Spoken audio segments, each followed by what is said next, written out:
रामायण का हिंदू धर्म में एक विशिष्ट स्थान है। मनुष्य जाति के जीवन और उनके कर्मों का विशेष प्रकार से रामायण में विवरण दिया गया है। इसमें भगवान राम और देवी सीता के जन्म एवं जीवन यात्रा का वर्णन है।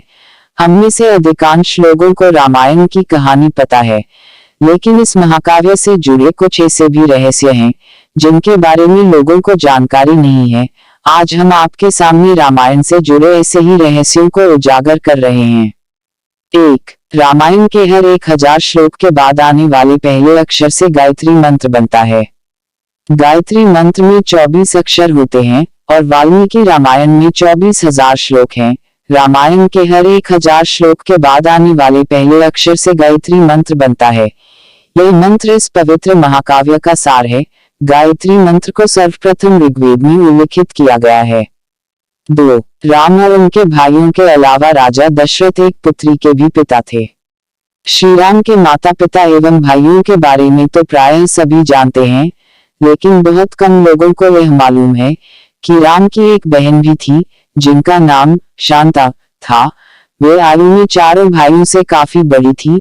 उनकी माता कौशल्या थी। ऐसी मान्यता है कि एक बार इन देश के राजा रोमपद और उनकी रानी वशिनी अयोध्या आए। उनको कोई संतान नहीं थी।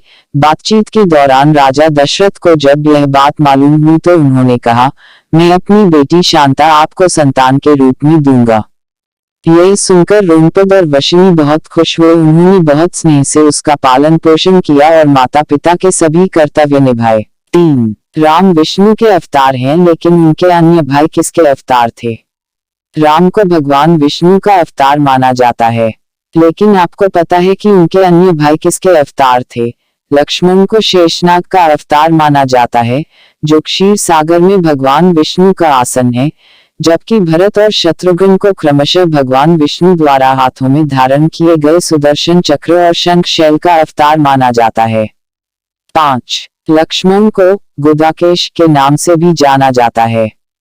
ऐसा माना जाता है कि वनवास के 14 वर्षों के दौरान अपने भाई और भाभी की रक्षा करने के उद्देश्य से लक्ष्मण कभी सोते नहीं थे। इसके कारण उन्हें गुदाकेश के नाम से भी जाना जाता है। वनवास की पहली रात को जब राम और सीता सो रहे थे तो निद्रा देवी लक्ष्मण के सामने प्रकट हुई। उस समय लक्ष्मण ने निद्रा देवी से अनुरोध किया कि उन्हें ऐसा वरदान दे कि वनवास के 14 वर्षों के दौरान उन्हें नींद ना आए और वह अपने प्रिय भाई और भाभी की रक्षा कर सके। निद्रा देवी इस बात पर प्रसन्न होकर बोली कि अगर कोई तुम्हारे बदले 14 वर्षों तक सोए तो तुम्हें यह वरदान प्राप्त हो सकता है। इसके बाद लक्ष्मण की सलाह पर निद्रा देवी लक्ष्मण की पत्नी और सीता की बहन उर्मिला के पास पहुंची।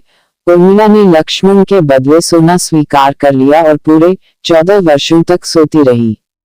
6. उस जंगल का नाम जहां राम, लक्ष्मण और सीता वनवास के दौरान रुके थे। रामायण महाकाव्य की कहानी के बारे में हम सभी जानते हैं कि राम और सीता लक्ष्मण के साथ 14 वर्षों के लिए वनवास गए थे और राक्षसों के राजा रावण को हराकर वापस अपने राज्य लौटे थे। हम में से अधिकांश लोगों को पता है कि राम, लक्ष्मण और सीता ने कई साल वन में बिताए थे, लेकिन कुछ ही लोगों को उस वन के नाम की जानकारी होगी। उस वन का नाम दंडकारण्य था, जिसमें राम, सीता और लक्ष्मण ने अपना वनवास बिताया था।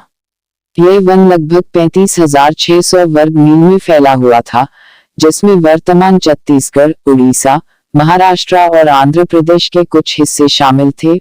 उस समय यह वन सबसे भयंकर राक्षसों का घर माना जाता था, इसलिए इसका नाम दंडकारण्य था, जहां दंड का अर्थ सजा देना और अरण्य का अर्थ वन है। इंद्र के ईर्ष्यालु होने के कारण कुंभकर्ण को सोने का वरदान प्राप्त हुआ था। रामायण में एक दिलचस्प कहानी हमेशा सोने वाले कुंभकर्ण की भी है। कुंभकर्ण रावण का छोटा भाई था, जिसका शरीर बहुत ही विकराल था।